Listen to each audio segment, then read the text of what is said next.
Bueno, ministro de Trabajo, Antonio Sanguino. Ministro, la reforma laboral fue apelada, ese archivo de la reforma laboral, pero hay quienes dicen que todavía tiene opciones esta reforma en el Congreso. ¿Definitivamente descartan ustedes la posibilidad de que esta reforma llegue al Congreso? Al Senado de la República, para ser más exactos. Bueno, hay un recurso de apelación que está en curso, un recurso que interpuso el senador Fabián Díaz de la Alianza Verde. Ese recurso tiene que ser resuelto por la plenaria del Senado.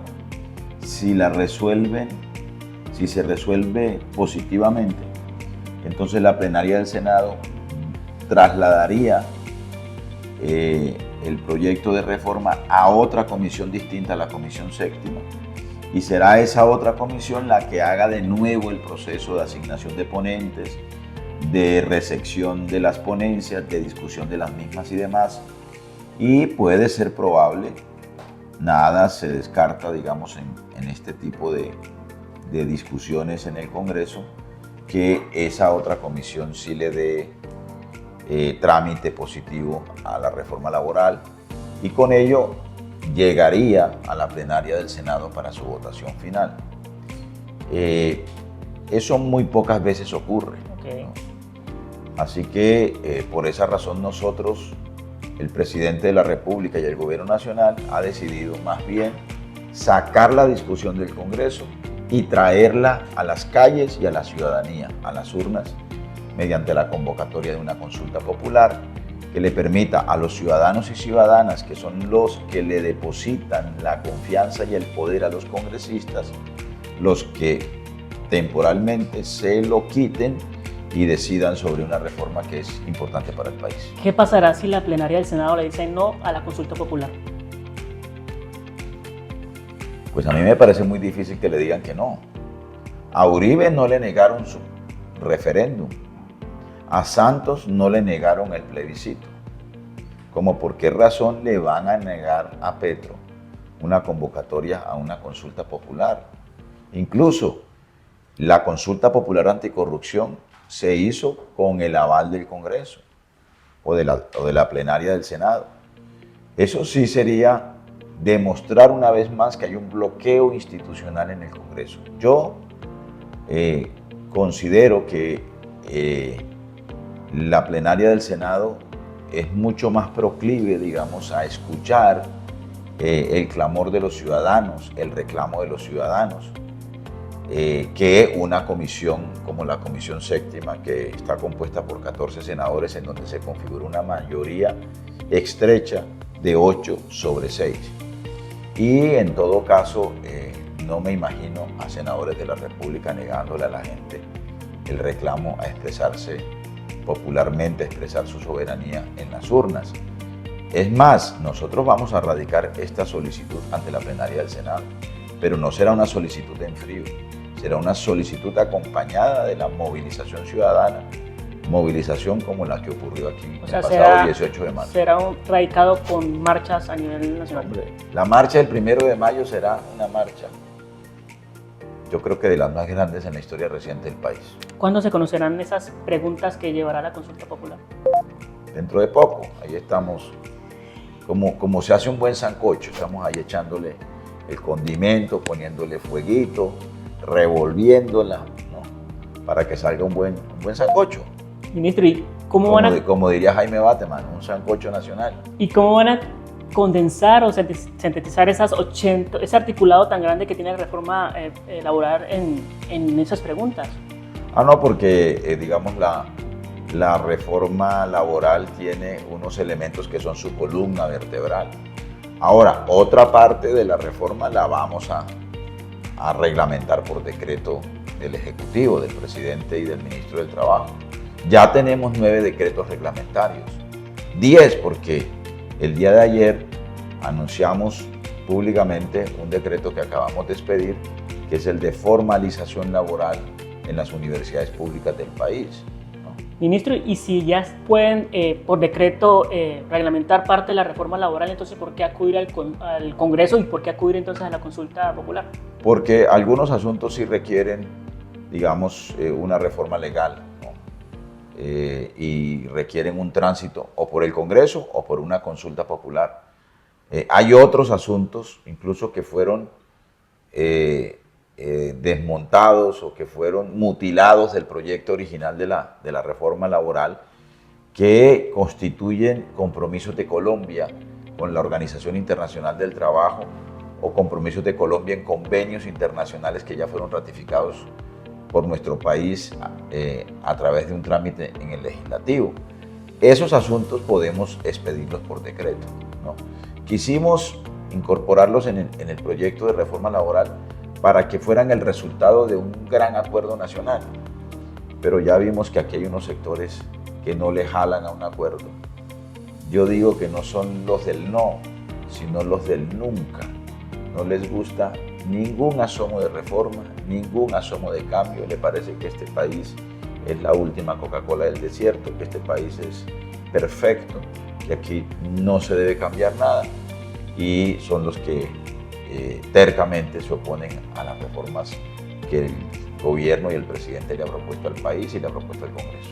En una situación fiscal tan complicada como se vive ahora desde el gobierno, ¿creen que es una decisión acertada gastarse casi $500 millones de pesos en lo que resulta el gasto de la consulta popular? Con ese argumento, entonces no hagamos elecciones en el 26, porque también no vamos a gastar una plata. La dictadura sale más barata, ¿no? Porque no hay que acudir a las urnas para elegir a nadie. Pero la democracia tiene sus virtudes, también tiene sus costos. Pero además, el Consejo Nacional Electoral y la Registraduría cada año publican su calendario electoral. Este año no ha habido elecciones. Y el Consejo Electoral estableció el tercer domingo de octubre para consultas de los partidos. Ese puede ser un buen momento para hacer la consulta popular. Un día antes, porque no puede ser el mismo día. Y con eso también llenamos de entusiasmo la consulta de los partidos, que a veces resultan jornadas frías, sí, con muy poca concurrencia de la gente a las urnas. Y son recursos que se están... Y ahí sí se pierden los recursos. Ministro, hay quienes, los detractores del gobierno dicen que se está adelantando la campaña presidencial o las elecciones de 2026, y esta es una manera de medir ese pulso del gobierno. ¿Qué decir a esos argumentos? Pues si se adelantó la campaña, el jefe de campaña es Miguel Ángel Pinto, porque él fue que quiso que llegáramos a este escenario. Nosotros hemos insistido en el trámite de las leyes por el Congreso de la República. Mire, esta reforma pensional había sido tan concertada y tan discutida que 65 de los 82 artículos habían sufrido modificaciones. Era una reforma que recogía propuestas de todos los partidos, incluyendo el Centro Democrático y el Partido Conservador. Era una reforma que recogía propuestas de los empresarios. Era una reforma en la que los trabajadores se bajaron de reivindicaciones que para ellos son sustanciales, como por ejemplo todo el capítulo de derechos colectivos, que ahora vamos a decretar. Era una reforma que actualizaba las normas laborales a las nuevas circunstancias, del cambio tecnológico, del cambio climático, del calentamiento global, que además establecían medidas especiales de protección sobre las mujeres, sobre todo aquellas que tienen periodos menstruales, ¿cómo se llama eso? Sí, un poquito complicado. Sí, que ya, por cierto, el Ministerio de Minas ya emitió una reglamentación al respecto, ¿no? Que tienen dificultades, digamos, en su periodo menstrual con enfermedades ya tipificadas médicamente y que requieren licencias especiales o formas de trabajo virtuales en casa y demás. Entonces, pues la Comisión Séptima del Senado, estos 8 senadores bloquearon el trámite hasta la plenaria de este proyecto y nos pusieron en la obligación de acudir a la ciudadanía. O sea que no somos nosotros, si es que está anticipándose la campaña electoral, los que estamos anticipando la campaña. Según lo que han dicho los gremios, el estudio un estudio del Banco de la República que señala que 450.000 empleos se perderían, el estudio de ACOPI que habla de un aumento de los costos operativos de las pequeñas y medianas empresas en 30%, un estudio de Cotelco donde habla el crecimiento de sus costos operativos de 33% y un incremento de 110% en el caso de la contratación de aprendices. Todos esos costos no van a hacer que no se genere empleo, como ellos lo están diciendo, que se destruya la generación de empleo y que haya más informalidad. ¿Usted vio el documento del Banco de la República? ¿Lo vio? Lo leí, pero no. Ah, bueno, sí vio lo que dice el documento del Banco de la República, que es además un poco extraño que el Banco de la República diga, ¿no?, en el mismo documento, que este documento no compromete la opinión del Banco de la República, sino la de sus autores, ¿no? Primera cosa. Segundo, ese supuesto estudio del Banco de la República o ese estudio está hecho sobre supuestos relativamente falaces, porque está hablando de datos del 2012 que se corresponden con el impacto de una reforma tributaria de aquellos tiempos, antes de la pandemia. Pero además es un estudio publicado en el 2023, un año antes del proyecto de reforma que fue radicado en el 2024. A no ser que sean Walter Mercado, los investigadores, ¿no?, y con una bola de cristal, ¿no?, hubieran podido adivinar cuál era el proyecto de articulado que íbamos a radicar en el 2024. Y además está montado, digamos, sobre supuestos de la doctrina económica que, digamos, representan solo una corriente de la doctrina económica, porque hay distintas doctrinas económicas.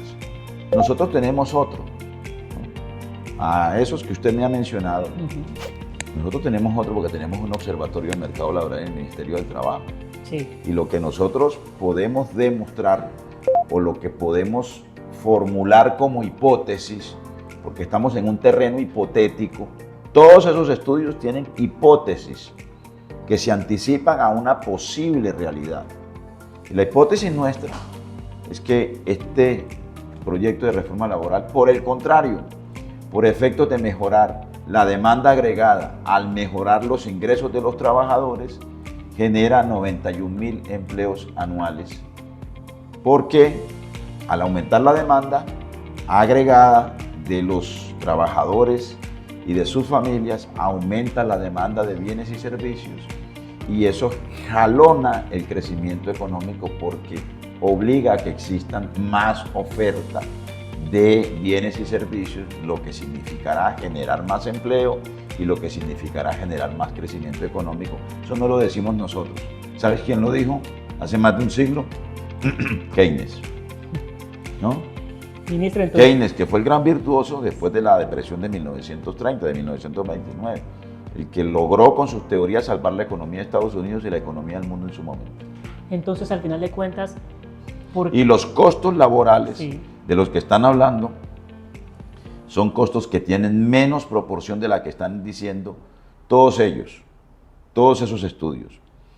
Pero además yo le quiero decir lo siguiente, el único gremio enemigo de esta reforma laboral es FENALCO, que son los que más se beneficiarían con los de Cotelco, ¿no?, porque la gente va a tener más recursos para ir a pasear, para ir a hacer turismo, con un aumento de la demanda agregada de los trabajadores. Lo que pasa es que hay un sector del empresariado, sí, ¿no?, que yo creo que es una minoría, que están viviendo en el siglo XVII y XVIII, ¿no?, que creen que los trabajadores tienen que vivir, ¿no?, en una suerte de esclavismo del siglo XXI y que aquí los únicos que tienen que sacrificarse son los trabajadores en sus derechos y en sus ingresos.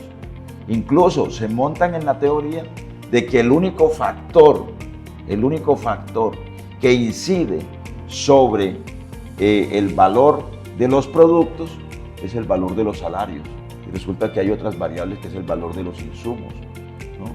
El conjunto de la economía es un conjunto de variables que se combinan, de la cual solo una de esas variables son los costos laborales. Ministro, hay quienes creen que este ha sido un gobierno que ve a los empresarios como enemigos. ¿Qué decir ante esos comentarios que se escuchan, que el empresario no tiene garantías con el gobierno del presidente? ¿Cuántas empresas ha cerrado el presidente Petro? ¿Cuántas empresas ha expropiado el presidente Petro? Muy bonito. Bueno, aquí no se ha impuesto un modelo socialista ni un modelo estatista, digamos, como ocurre en China, que es una economía de mercado, pero es una economía de mercado estatizada. No, aquí hay libre mercado. Aquí sencillamente lo que se está tratando de hacer es imponer unas reglas de juego que generen un poco más de justicia, que cierre brechas. Usted sabe cuántas fueron las utilidades de Alcosto, de Uno, Éxito, Olímpica en el año 2023. No, pero usted no lo puede decir. Más de $1 billón. Y les duele pagarles un recargo por hora extra, o un recargo por dominical, o un recargo por festivo a sus trabajadores. A mí me parece que eso es una mezquindad, porque es que además un factor, digamos, una mejora de las condiciones laborales es un factor de aumento de la productividad. Mire, Colombia y México, según la OCDE, son los países que ocupan los últimos lugares en la cantidad de horas trabajadas en la jornada laboral. Pero no somos tan productivos como Alemania, que ocupa los primeros lugares en la menor cantidad de horas trabajadas. No por más horas trabajadas eres más productivo, sobre todo en estos tiempos de cambio tecnológico y de inteligencia artificial. Ministro, ya para finalizar, ya arrancaron oficialmente con la campaña por esa consulta popular desde el gobierno, y cómo se llevará a cabo ese debate en las calles. No, eso va a ser un ejercicio de pedagogía política extraordinario. Imagínese usted el país discutiendo esos asuntos. ¿Quién se iba a imaginar que la conversación pública en Colombia iba a cambiar de esa manera? Es que hasta la propia derecha lo reconoce. ¿Usted cree que en este país 5 años atrás se discutían sobre la reforma a la salud? ¿Se discutía sobre la reforma laboral? ¿Sobre las condiciones laborales de la gente? ¿Se discutía sobre el cambio en el sistema pensional? ¿Se discutía sobre las transferencias de los departamentos y municipios? ¿Se discutía sobre asuntos como el cambio climático, la transición energética, el cambio de la matriz energética del país? Esa es de las virtudes del gobierno del presidente Petro, el cambio de la conversación nacional. Y esta campaña va a ser una conversación cotidiana. Yo me imagino a la gente cuando se sienta en su mesa a cenar, en la familia, discutiendo los puntos y las preguntas de la consulta popular.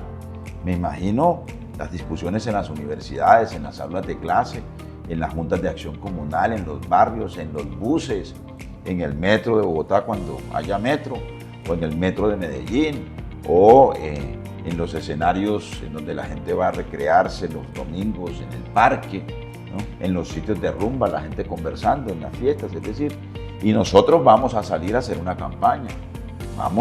Ya estamos haciendo este ejercicio.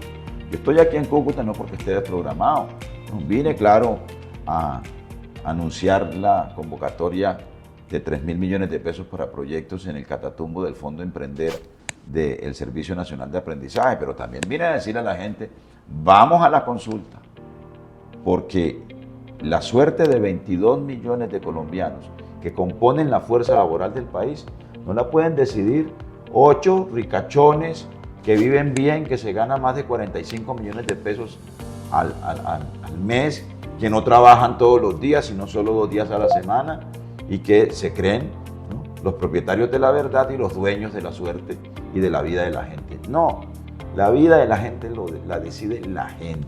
En una democracia el pueblo habla y el pueblo manda. Y esa delegación del poder que ellos tienen, los congresistas y nosotros, es una delegación limitada y temporal, porque finalmente la soberanía descansa en el pueblo, en una democracia. Ministro, muchísimas gracias. A ustedes muy amables.